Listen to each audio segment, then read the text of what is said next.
เด้หวาดแล้วเห็นรถตุกๆเลยเห็นไฟแรงเลยดิก็เห็นไฟแรงเลยไฟปรับลาเตะเขียวหรอไอสติปไป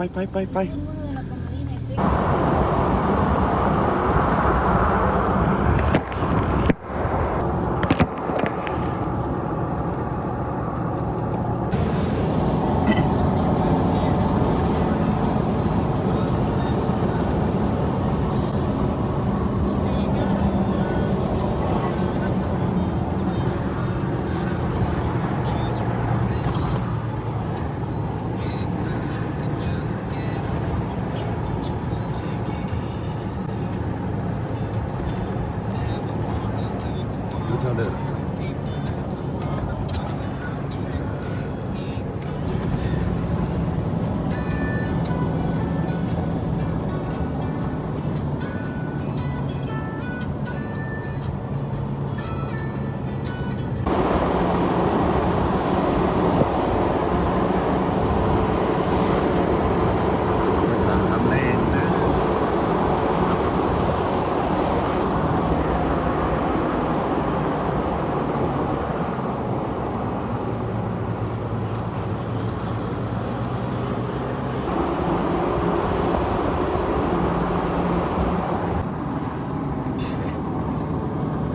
เที่ยวตะเวนทางนี้เบิ่งมุ่งก่อน14 โมง 7 นาที อัปเดต16 โมงเนาะ16 โมง 7 นาทีโอ้เมารถแล้วปากผมถือตอนนี้หอดปากสั้นนะเด้อพี่น้องปักสานแล้วเดินทางเตะตอนมือเลยคิดว่าตึม2 ชั่วโมงตึม2 ชั่วโมงหอดเวียนเทียน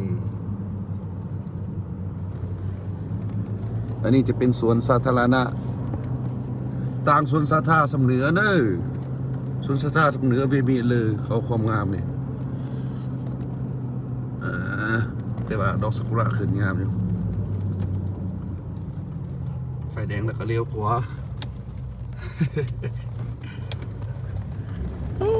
ไอสติปเมื่อยแน่นอนมื้อนี้โซเฟอร์รถเบิ่งเห็นแต่ตาเยิบ อยากนอนเกือบบ่ไหวอดทน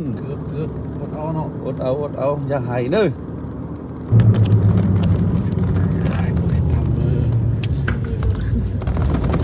ไอ้คันบ่มาทางปากซ่านไปทางใดมีกี่ทางไปเวียนไปทางกะซีบางเวียน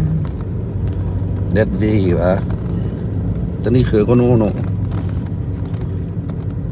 จังหวะก็คือกว่าแต่ว่าถ้ามาจวบทางให้แบบนี้ก็บวก 2-3 ชั่วโมง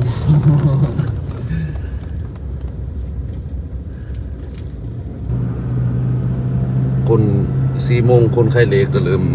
ทยอยมาไข้เล็กแล้ว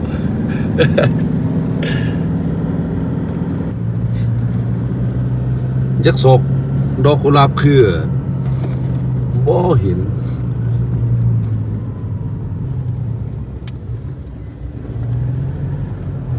อ้าวเดินทางตั้งแต่ตอนมืดแล้วก็ฮอดเวียง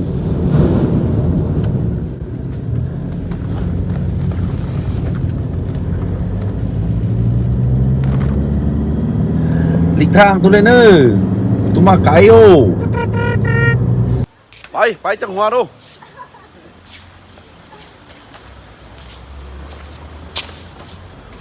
ฮันอเมซอนอยู่ทางนั้นอเมซอนโอ้ไป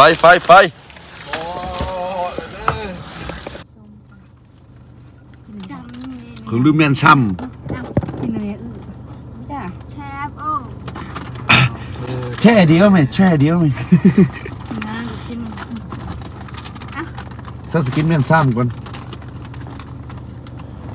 ฟังเพลงสเปนจำฮัดเจ็บเลยมาหน้า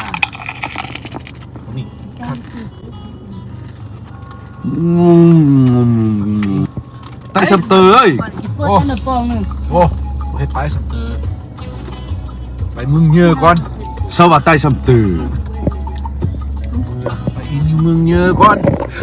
พยายามเมืองก่อนเด้อไอ้สตีฟว่าอยู่บ้านนอกเองอยู่ซัมเตอร์พยายามเมืองคักโอ้คนไม่กล้ามาอยู่ซัมเตอร์อยู่นอกเต้ตะเพงอึ๊บ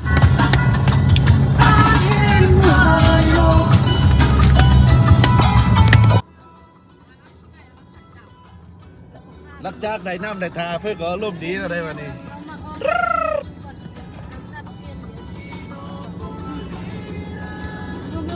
หอดปักสั้นเด้อไก่ปักสั้นอันนี้น้ำสั้นอันนี้อ่ะแม่บอก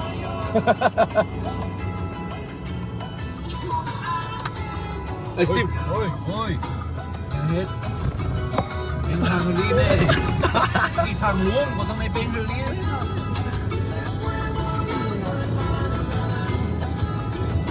เมียนเขาพิดทางก็คือว่าทางให้เด้ คือบ้านนอกวันนี้ ไอ้สตีฟมาทางมันน้องแล้วเป็นอันนี่ตั้งบ้านนาลาฟังสำเนียงจะเป็นสำเนียงสเตอร์แต่สเตอร์เต็มเอ็ดเกอร์ตั้งมันน้องเต้ผม การเล่นใบ ก็เลยไม่ตอนนั้นไอ้สตีฟว่าตากติ่งหนังเม็ดเด้อกาแฟดิกาแฟตากติ่งหนังเรียกกาแฟเอาถึงเปลือกมันมาตาก ตัดเลือกเด็กก็มันก็แมนเนาะตัดดึงตัด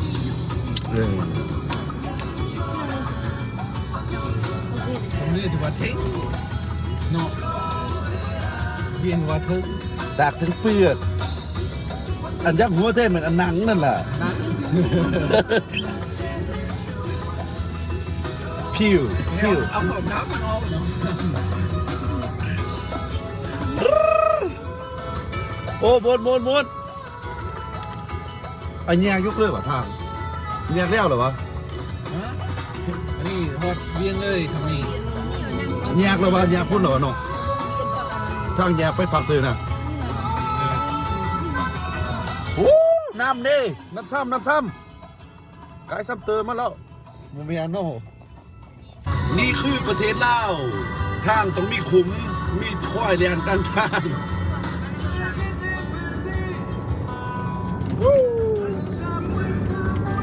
เจอกันมืออื่นอยู่เวียงเชียนเชอร์เวลา 15 โมง เขาเล็กโมเมนต์นี่เขาเล็กมา มาเช้าได้สำเนือมาฮะกับวันวันเช้านี่ เล็กหกเขาแล้ววะยังเขาเชื่อ เราเลยโคกเรามาดิ อย่าลืมความรู้สึกเขาเล็กหก 30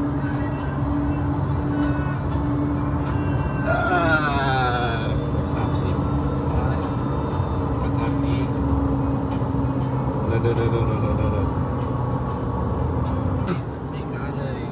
ดิ น้ำฮอดบ้านวันนี้ ไอ้สตีฟงามหอดบานเด้อเห็นทางแล้วนี่ทางอเมริกาเป็นทางนี้นี่โอ้มีเลนเหรอ เขาตาสีเลย โอ้จัดเต้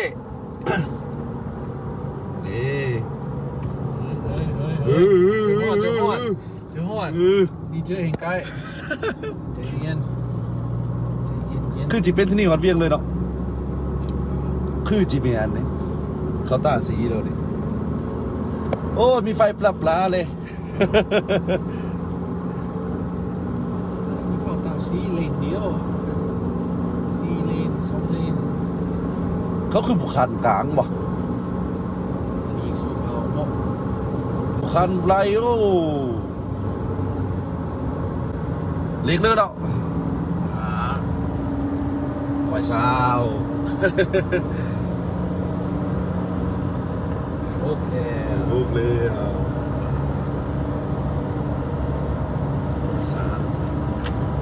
วันนี้มันสเนื้อเลยสักพักเดย์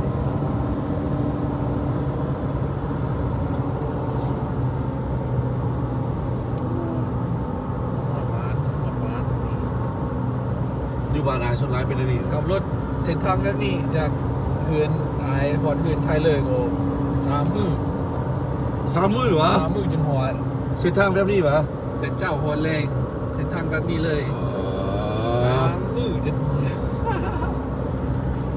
เส้นทางนี้ปานนี้ก็ยัง3 มื้อจึงฮอด ไอ้สมมุติว่ารถเก๋งขี่ข้ามคนหัวทางแล้วนี่รถต่ำเนาะเขาโคตรงานป่ะเขาอาจจะคันกลางคืนบ้าไม่รู้บุญปีกวันนี้ ไปเยอะแล้วทางห้าย ไปบ้า จบทางห้ายแล้ว โอ้เลี้ยวงอมอซ้ำเนื้อป่ะวันนี้งอมอไม่กล้าเนี่ยเลี้ยวท่านเดินทางแต่เช้าจนค่ำเท่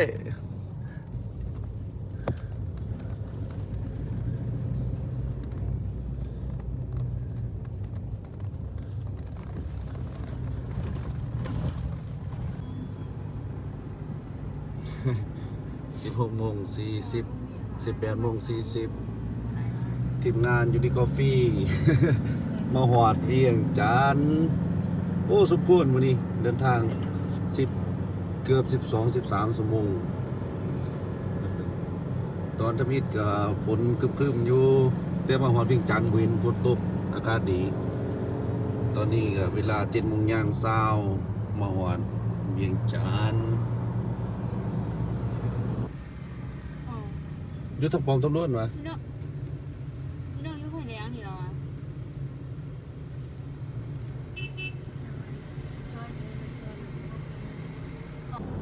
บางโมงอีก โอ้มาหวาดเวียงจันทน์หวาดประตูไซแล้วเด้อทีมงานยูนิคอฟฟี่เดินทางมาจากเชียงพัน เพื่อจะเบิ่งประตูไซเด้อหวาดแล้วจนมาหอด7:00 จึงหอดวันนี้เดินทางค่อนข้างซ่านิดนึงเนาะ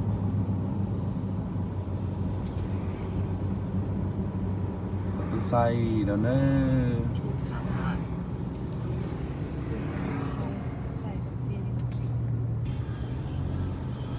เบิ่งบรรยากาศประตูไซ 7 โมงเขาเปิดเพลงเปิด น้ำพุfountain yes นี่น้ำพุเลยเนอะโอ้ยจัดอ่ะแต่แพงแน่ เปิดอยากแม่เบิ่งขับไป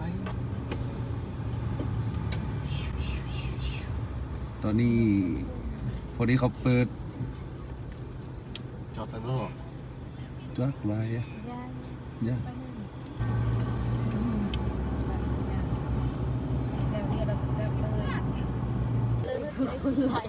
เด้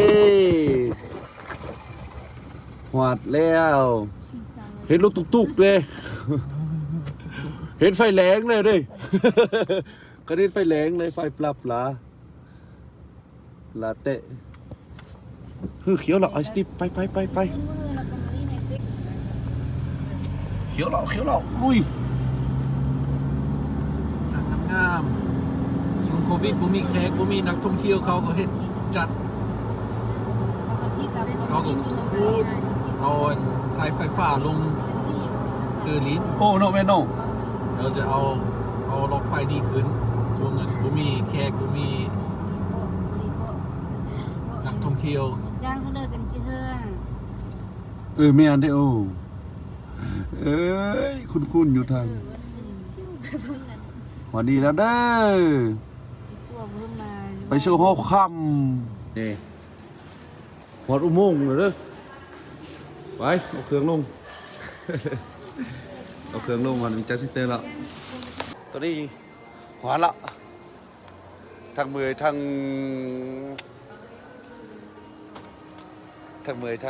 มวนนี่ยูนิคอฟฟี่หอดบูทหอดอะไรอ่ะ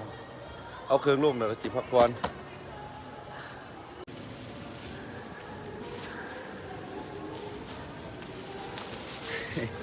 นับเบอร์10เลย เนี่ยซูเมนตาอยู่นี่มาหอดเอาเด้อหลังจากนี้ก็จะไปกินข้าวพักผ่อนมื้อเช้าจังไปมาเปิดบูธบุญกาแฟมื้ออื่น